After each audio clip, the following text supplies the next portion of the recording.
AP CM Chandrababu Naidu మాట్లాడుతున్నారు. ఇప్పుడు live చూద్దాం.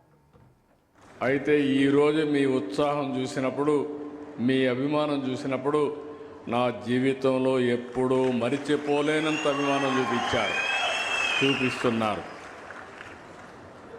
ఈరోజు నేను వచ్చింది స్వర్ణాంధ్ర, స్వచ్ఛాంధ్ర మనకందరికీ అవసరమైన కార్యక్రమం, నాకు ఇష్టమైన కార్యక్రమం.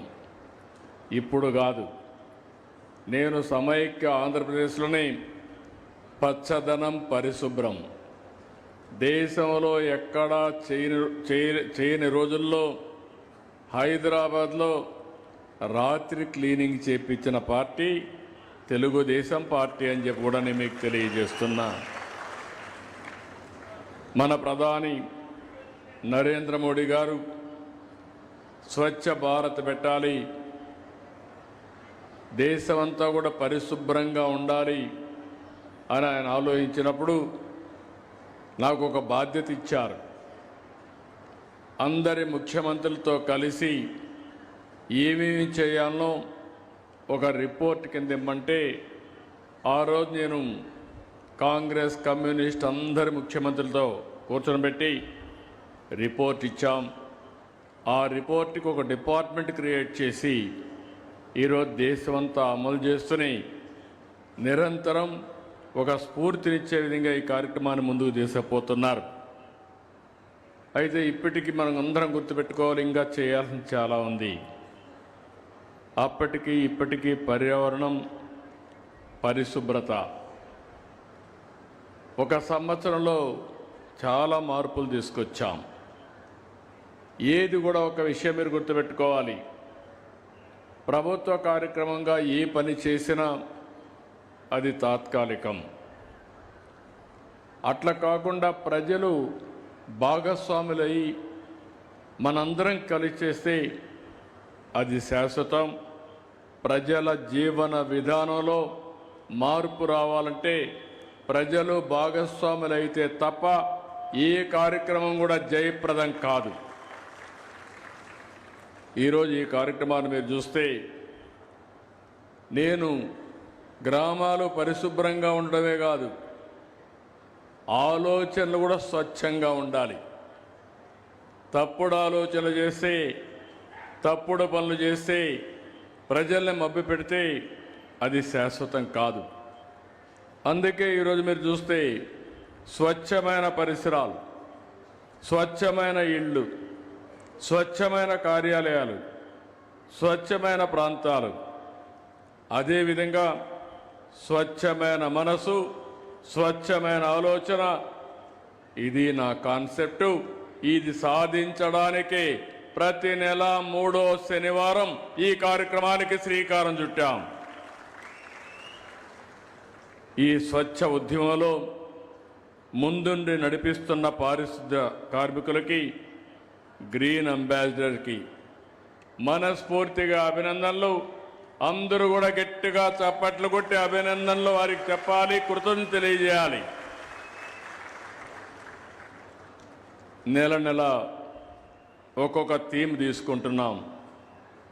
ఈసారి థీమ్ మీరు చూస్తే ఆపర్చునిటీస్ ఇన్ ఎన్విరాన్మెంట్, అంటే పర్యావరణంలో అవకాశాలు అందుకోవడం. పర్యావరణం మనకు జీవనోపాధి కల్పిస్తుంది, సమగ్ర ఆర్థిక అభివృద్ధికి దోహదపడుతుంది. వ్యర్థాలు, మురుగునీటి నిర్వహణ, రీసైక్లింగ్ యూనిట్లు, కాంపోస్ట్ ఎరువులు తయారు చేయడం, పారిశుద్ధ సేవల్ని గుర్తించడమే కాకుండా వారిని ప్రోత్సహించడం, హరిత ఉత్పత్తులు చేయడం. కడాన ఏ వస్తువు కూడా వేస్ట్ కాదు, ఆ విషయం మీరు గుర్తుపెట్టుకోవాలి. అందుకే సర్క్యులర్ ఎకానమీ తీసుకొచ్చి ప్రతి ఒక్క వస్తువుని సమర్థవంతంగా వినియోగించుకోవడానికి, రీసైక్లింగ్లు పెట్టడానికి సర్క్యులర్ ఎకానమీ కూడా తీసుకొస్తున్నాం. ఇప్పుడే నేను వస్తూ పారిశుద్ధ కార్మికులతో మాట్లాడుతూ వెళ్ళాను. మీ ఊర్లో ఉండే కాంపోస్ట్ ఏదైతే ఉందో, మన దగ్గర కాంపోస్టు యాడ్ ఉంది, దాని పేరు కూడా మనం పెట్టింది స్వచ్ఛ ఆంధ్రప్రదేశ్ కింద మనం ఆరోగ్య కార్యక్రమం పెట్టాం. వాళ్ళతో మాట్లాడుతూ వెళ్ళాను.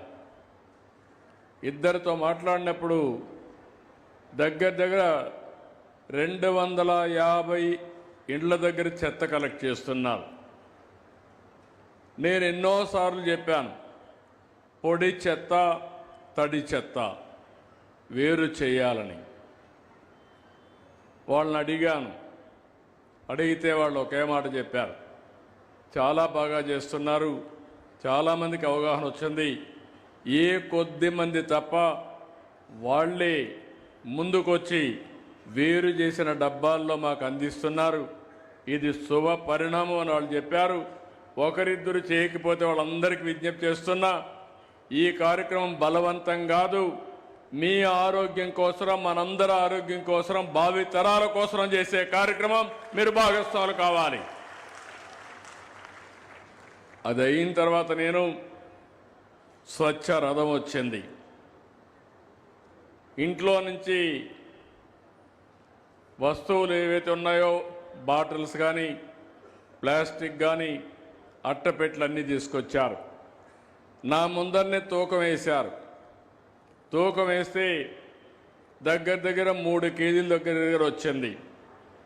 60 రూపాయలు వస్తుందని చెప్పారు. 60 రూపాయలకు వాళ్ళకు నచ్చిన వస్తువులు తీసుకున్నారు.